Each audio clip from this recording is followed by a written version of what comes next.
So welcome back. It is Sleep Week here at Crampton. We're talking about the different aspects of sleep every single day. So today we're looking at how exercise and diet can affect our sleep. Gail Smith and Jennifer Ramsrud from Heritage Health are here to give us some advice, and we could use it here on the morning show for sure, as you guys know. So we know that technology, our busy schedules are keeping us up, but clearly our food and drink choices are also doing the same thing. Absolutely, and I'm so excited to talk about this because I really think sleep is the #1 underrated nutrient, especially in this country. It's so vital, and there's so many things that we can do to impact our sleep. So many people, especially during this time of the year, turn to alcohol to help them get sleep. We're revved up all day long, and they look to alcohol to wind down.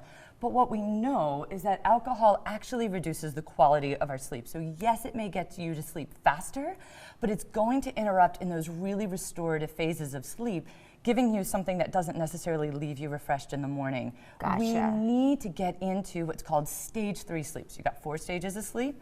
Stage 3 is where your body rejuvenates itself. REM sleep is where you actually lay down a lot of learning and memory and problem solving. Okay. These things are critical. Alcohol decreases the amount of time spent in those, as does caffeine too late in the afternoon. Most of us can tolerate caffeine until about 2 o'clock.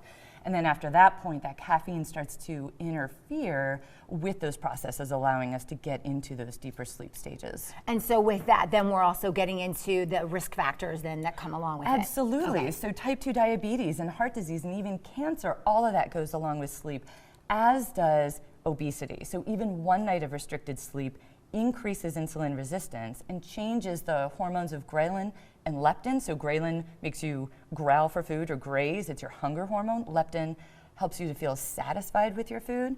You reduce your sleep, ghrelin goes up, leptin goes down. You start to crave, especially sugar and processed foods, things that actually increase your risk for diabetes and heart disease. And most of us are probably getting more than, like, it's consistent, right? So we're probably not just 1 night missing sleep, right? So we're just getting continually not enough sleep. The average American gets about 6 hours of sleep a night, and it's the 7 to 9 mark that we really want to aim for. And we wear that as a badge of honor, unfortunately. I only need this much, I only need that much, okay. I'll sleep when I'm dead. Well, you're gonna die sooner. Right, like there you go. That's a really good point, actually. Okay, so what is the remedy to some of this, the alcohol and the caffeine? So some of the things we take a look at is the type of food that we consume. And that does make a difference. And most importantly, we're focusing on melatonin-rich foods. Okay. So melatonin is a hormone that's secreted by our pineal gland in our body. Okay. And therefore, it's also synthesized by tryptophan to make serotonin. So ideally, the hours in the dark, it's synthesized the most, anywhere between the hours of 11 p.m. and 3 a.m.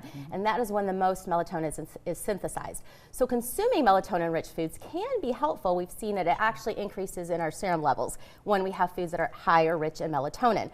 So there was a study done recently that compared milk, eggs, kiwi, tart cherries, and fatty fish, along with some nuts. And what they found is there was too limited amounts because of the time and the concentration of the milk. However, one of the most interesting things about milk was it talked about nighttime milk, melatonin-rich milk, which is cows that were milked at night have higher levels of melatonin.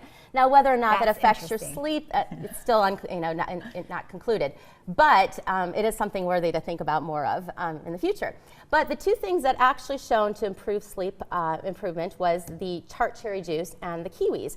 And the amount was 2 kiwis 1 hour prior to bed every evening, or 8 ounces of tart cherry juice, not anything with added sugar, tart cherry juice, 8 ounces prior to bedtime and 8 ounces after you wake up. Now, what I found was interesting too, the time that melatonin is actually the highest. You had said it was between 11 p.m. and 3 a.m. That is because of the darkness, the circadian rhythms, when it's produced the most. The darkness enhances the synthesis. So what is this whole thing? Remember the old wives' tale, warm milk? What is that? That is not, I don't think it's very appetizing, honestly. But well, I mean, there may be some of the melatonin in the milk, but the other thing is that the milk contains some carbohydrate, and carbohydrate, especially in the evening, does seem to improve sleep efficiency. So there may be some truth there. Yeah, they did compare high-fat diets to high-carbohydrate diets, and the timing of the carbohydrates and the fat is really important as well. So there's a lot more studies that need to be involved with it.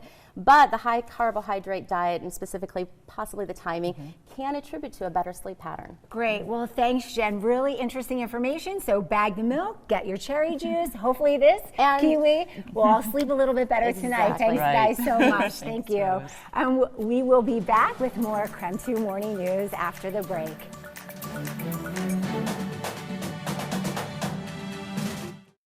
Temperatures are